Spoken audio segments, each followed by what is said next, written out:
Nah, ini buat teman-teman yang lagi nyari tripod profesional ya, buat setel handphone, buat di rumah atau di luar ruangan. Nih saya juga pakai ya, buat live streaming kayak gini teman-teman tuh.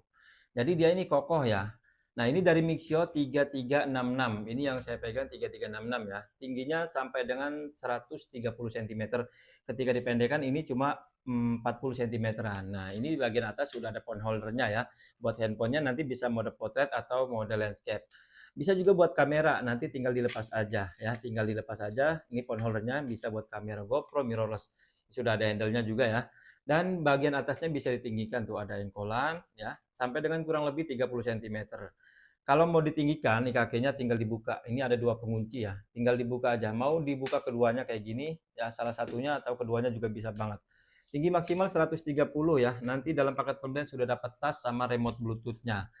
Harganya nggak sampai 200.000 teman-teman, cek aja di logo keranjang di bawah.